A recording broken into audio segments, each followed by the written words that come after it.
Ladies and gentlemen, welcome to It's Rainmaking Time. This is Kim Greenhouse. We have the great pleasure today of speaking with Polly Higgins, an international environmental lawyer who has done something that has never been done before. She has created the Planet Earth Trust and a Universal Declaration of Planetary Rights. She is introducing to the United Nations what ecocide is from the planet's point of view. And she has also a declaration of all human beings that unify people, that transcend religion. Polly Higgins is an activist. She loves the earth, and I think she communicates that and bridges that very well with her law practice internationally. Ladies and gentlemen, welcome Polly Higgins to It's Rainmaking Time. Oh, thank you very much, Kim. What a wonderful introduction. Thank you. Let's talk about what got you to create the People's Declaration and this Planet Earth Trust. Well, the Planet Earth Trust was, in fact, a reaction to Copenhagen, the climate change negotiations just back in December.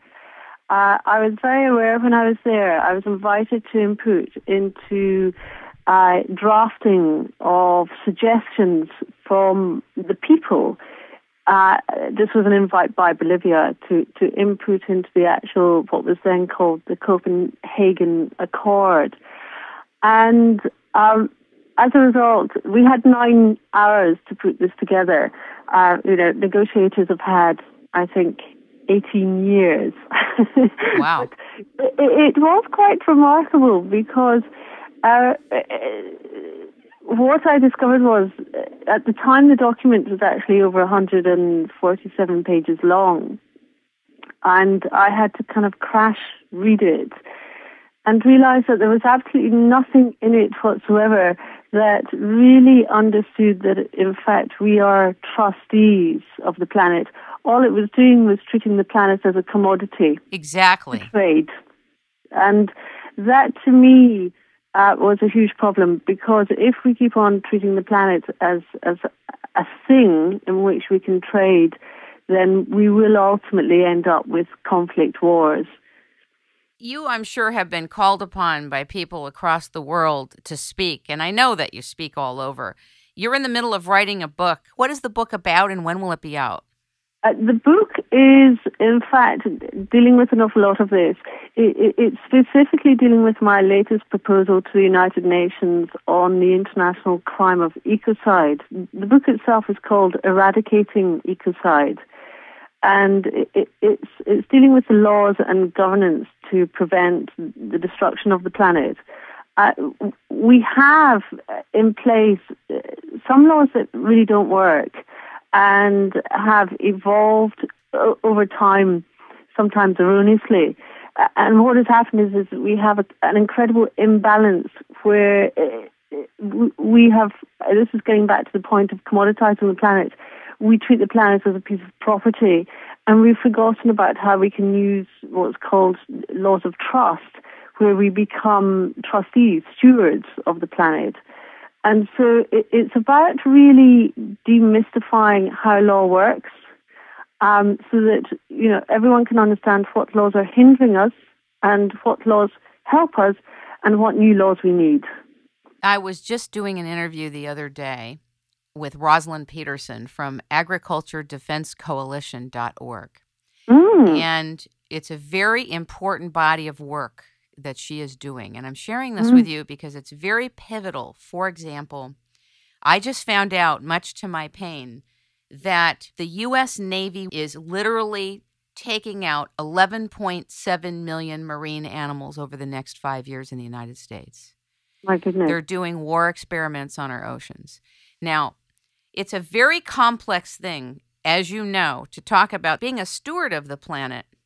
Wouldn't you say that most individuals who love the planet, revere trees, love birds, appreciate the ocean and the land and clean air, really are pretty good stewards of the planet, but that governments and the military operations in governments do things to this planet?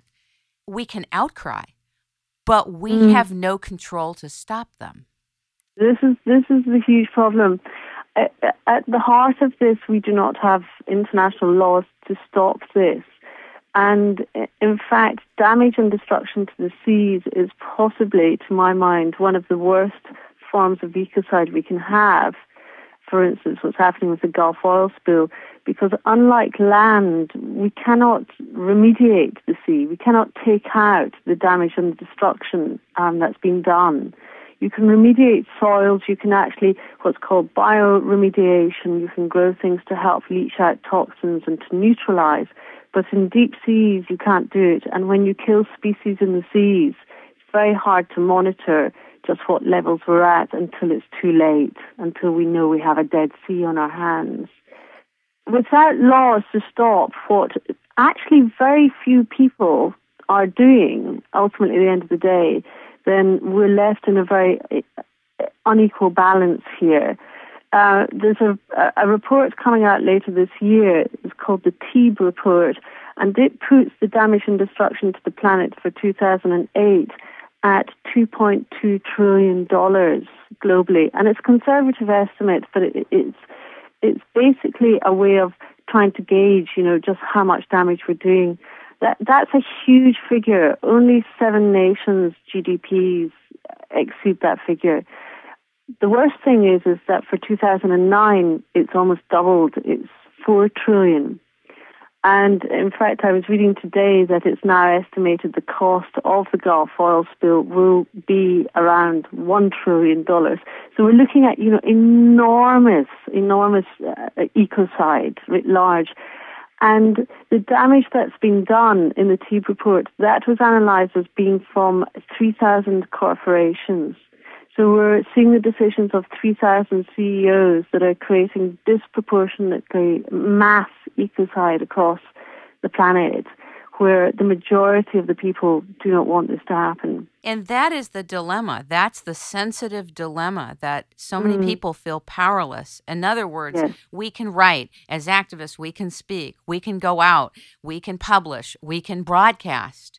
But unless there are laws that hold corporations accountable, and it's very much the same old, GMO foods, for example, I just learned, are part of the equation that are killing the bees.